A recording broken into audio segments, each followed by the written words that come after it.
Hi, boys and girls. I've been thinking a lot about you and about how crazy of a schedule change this is. But we know that we can be flexible. So I wanted to share with you some strategies that I'm using at home that might help you at your home. So this morning I woke up and realized I don't have a mood meter here and I wanted one, so I made one. And all I had was some markers and some paper. Maybe you want to make your own too. So here's mine. I want to remind you what each of the parts of our mood meter are for, okay? So we know that when it's at the top part of our mood meter, it means we have big, strong feelings. When we're in the red, we have feelings that are maybe like frustrated or angry. We have a lot of high energy, and it's not such a good feeling. But sometimes we have those feelings, and that's okay. On the bottom part there, it's when we have low energy, but still not such a good feeling, kind of a yucky feeling, sad, maybe lonely, maybe we're feeling in the blue.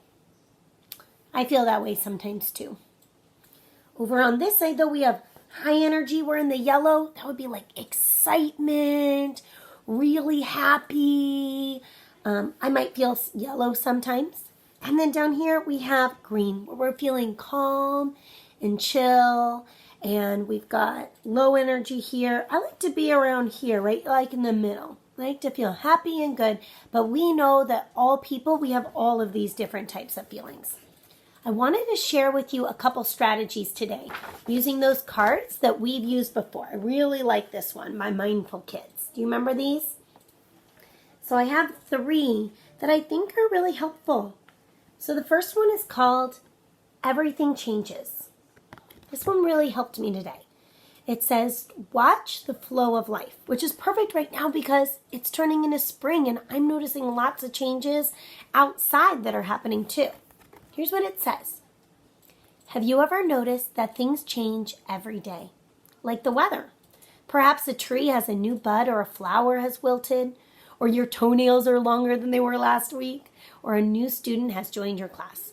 Those are just different things that have changed for us. We know we've had a big change because we used to get to go to school inside of our building, and now we've got home school and school where we are learning in a new way. And that's okay because we're flexible, right? I've been noticing changes outside though too. Like when I went outside this morning and I looked at our bushes and our trees, I saw little buds there growing, and I saw that the wildflowers I planted, they have some little sprouts. So everything in our life, it changes all the time. Some changes are big and some are small. Sometimes we feel really happy about those changes and sometimes we don't. And that's okay because we're allowed to have all those feelings. I want you to look around and I want you to think about something that has stayed the same. Something that has not changed. Like I'm still in the same house. That hasn't changed. Maybe the sunny sky of the morning is still sunny. Maybe a bird you saw outside has flown away. What do you see that has stayed the same? What do you see that has changed? I'll give you a minute to think about it.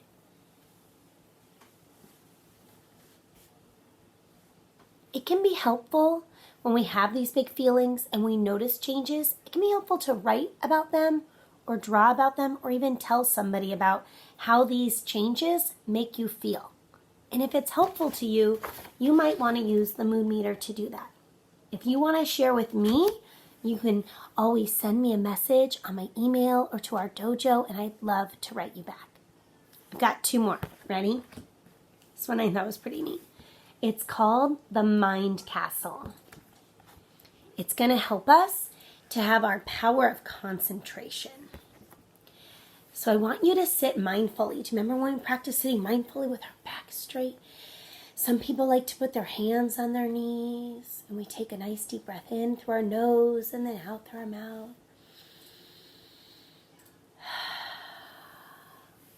When we sit with our body relaxed, we can close our eyes and take 3 soft, slow, mindful breaths.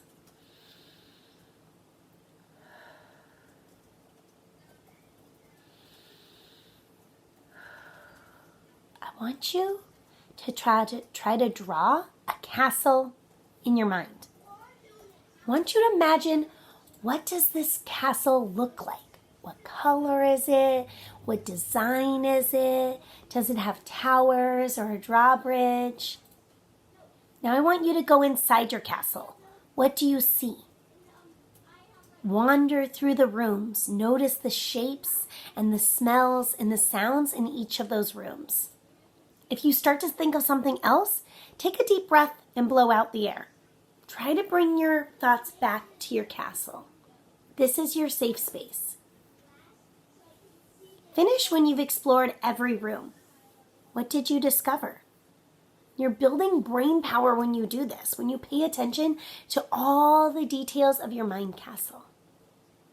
I'm going to try that one again today. I have one last one. This one I thought was really cute. It's called Mindful Mood. I want us to think about how we can notice how we're feeling every morning. Like when I wake up, I take stock inside. How am I feeling? Where am I on the mood meter? So even though we can't do this in our classroom, I still want you to try this at home. Here's what it says. You might need or you might want to try to bring some paper with you or some markers and crayons to try this. We know that our moods, they affect how we act, right? So if you're happy, you might act kind or generous.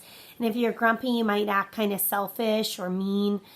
And it's wise to understand our moods and how they affect what we do or say because they affect us and they affect others, right? We know that it's okay to have all of the range of feelings, but it's not okay to hurt people when we have those frustrating feelings. We have to have a way of expressing ourselves that helps us, but also is okay for others. So each morning in this activity, we sit mindfully with our spine straight and our body relaxed. We can do those mindful breaths again.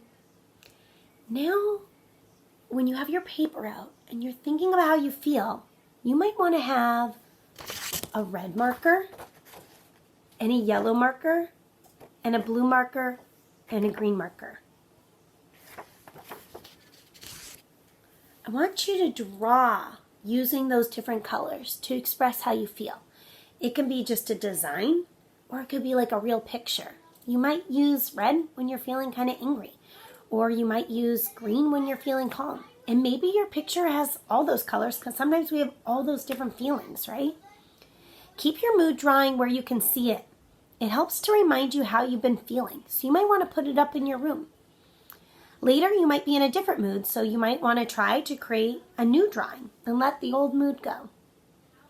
By paying attention to your mood in the morning, you can change how you act throughout the day. I hope this was helpful to you. Please write to me if you would like to chat, and I hope you have a wonderful day. Bye, boys and girls.